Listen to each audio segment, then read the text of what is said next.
नमस्कार, स्वागत है। आप देख रहे हैं डॉक्टर साहेब। मैं हूं विजय कृष्ण और आज हमारे साथ मौजूद हैं डॉक्टर राजीव रंजन। डॉक्टर साहब पटना के जाने माने जनरल फिजिशियन हैं। तो डॉक्टर साहब बहुत बहुत स्वागत है। धन्यवाद धन्यवाद विजय जी। डॉक्टर साहब से जानने की कोशिश करेंगे खांसी अमूमन बारिश और ठंड के मौसम में जब मौसम परिवर्तन होता है तो खांसी सर्दी आदमी को पकड़ लेती है। तो आज सिर्फ खांसी की बात करेंगे। खांसी कितने प्रकार का होता है और इसके क्या लक्षण होते हैं? देखिए विजय जी, खांसी तो आप जैसा कहा कि बरसात का मौसम है, बदलता मौसम है, उसमें सर्दी खांसी का होना अमूमन स्वाभाविक बात है। एक डिक्टम है, एक नियम बांध के रखिए, कोई भी खांसी अगर 2 सप्ताह से ज़्यादा की खांसी है तो उसको मौसमी खांसी मत समझिए, उसको तवज्जो दीजिए उस पर, उसमें जांच पड़ताल होनी चाहिए। और जांच पड़ताल होने के बाद, क्योंकि 2 सप्ताह के बाद की खांसी वो टीबी भी हो सकती है, 2 सप्ताह के बाद की खांसी कैंसर भी हो सकता है, निमोनिया भी हो सकता है, यानी जितने भी गंभीर कारण हो सकते हैं खांसी के, अगर लंबे समय से खांसी है तो उसको मौसम की खांसी करके उसको दरकिनार नहीं करना है, उसको इग्नोर नहीं करना है। तो पहला मैसेज तो ये जाना चाहिए। खांसी तो 2 तरह का अमूमन होता है, ड्राई कफ और प्रोडक्टिव कफ कहते हैं, यानी एक खांसी हुई जिसमें कोई बलगम बाहर नहीं आ रहा है, और जो प्रोडक्टिव कफ है उसमें बलगम बाहर आ रहा है। तो बहुत सारे कारण होते हैं जिसमें ड्राई कफ होता है, बहुत सारे कारण होते हैं जो प्रोडक्टिव कफ होता है, उसके भीतर हमको नहीं जाना है। लेकिन खांसी अगर है साथ में बुखार है तो अगर ड्राई कफ भी है चाहे प्रोडक्टिव कफ है, आपको जांच कराना पड़ेगा, इसमें कहीं न कहीं लंग्स में इन्फेक्शन है।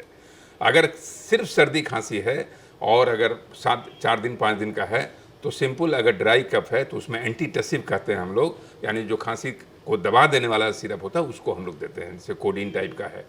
जो प्रोडक्टिव कफ है तो उसमें जो बलगम निकाले, एक्सपेक्टोरेंट कहते हैं, वो एक्सपेक्टोरेंट दे करके बलगम को हम लोग निकालते हैं।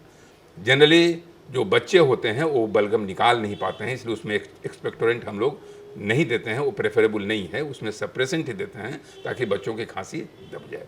तो लबोलबाब यही है इस पूरे डिस्कशन का कि खांसी को हल्के से नहीं लेना है, लंबी खांसी है उसमें जांच कराना है। और ख़ास करके जो डायबिटीज़ के मरीज़ हैं, जो ओल्ड एज हैं, 60+ वाले, डायबिटीज़ वाले, चाहे अभी तो कोविड का दौर चल रहा है उसमें भी आप खांसी को भी ले सकते हैं, उन लोगों में जांच की इसलिए ज़रूरत है क्योंकि डायबिटीज़ के मरीज़ को टीबी का इन्फेक्शन लगने का चांसेस ज़्यादा होता है, तो टीबी का जांच करा लें। 60+ वालों में कैंसर का संभावना ज़्यादा रहता है, लंग कैंसर वगैरह, उसमें भी खांसी को इग्नोर न करें। तो इन सारी चीज़ों को ध्यान में रखते हुए अगर आप आगे बढ़ेंगे तो बहुत हद तक आप सफल होगा। छोटा सा सवाल एक है, गांव देहात में जनरली खांसी होने पर, सर्दी होने पर दवा खुद ही लेते, खुद ही गए और दवा दुकान में सिरप दे दीजिए ठीक हो जाएगा। ये डॉक्टर से सही सलाह लेके दवा लेना चाहिए या खुद भी कोई भी दवा ले लेना? ये तो एक जनरल डिक्टम है, एक सामान्य प्रक्रिया है कि सेल्फ मेडिकेशन हमेशा खतरनाक होता है, क्योंकि जो केमिस्ट है वो तो जनरल आपको सिर्फ खांसी के आधार पर दे दिया।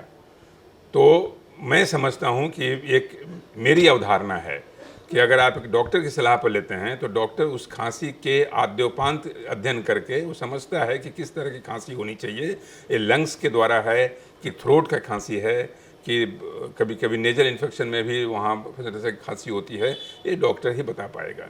इसलिए खुद से कभी दवा लेने की परंपरा का अंत होना चाहिए, विनाश होना चाहिए। सेल्फ मेडिकेशन हमेशा खतरनाक हो जाता है, इसलिए मैं हमेशा कहता हूँ कि डॉक्टरों के परामर्श और चिकित्सकीय परामर्श के बाद ही खांसी की दवाई लेनी चाहिए। हाँ, डॉक्टर साहब अभी बताया, विस्तार से बताया खांसी के बारे में और खांसी के उपचार के बारे में। दवा खुद जाके भी इन्होंने बिल्कुल कहा है, जो आप किसी केमिस्ट बॉक्स से खुद दवा ना लें, आप किसी डॉक्टर के पास जाएं। खांसी 15 दिन से ज़्यादा है तो जांच करवाएं और तब डॉक्टर के पास जाएं, आप बिल्कुल स्वस्थ हो जाएंगे। आप देख रहे थे डॉक्टर साहब। इस एपिसोड में फ़िलहाल इतना ही। अगले एपिसोड में आपसे फिर से मुलाकात होगी। यदि आपने अभी तक हमारे यूट्यूब चैनल डॉक्टर साहब को सब्सक्राइब नहीं किया है तो तुरंत कर लें। आप हमें फेसबुक पेज पर भी लाइक्स और कमेंट कर सकते हैं। धन्यवाद।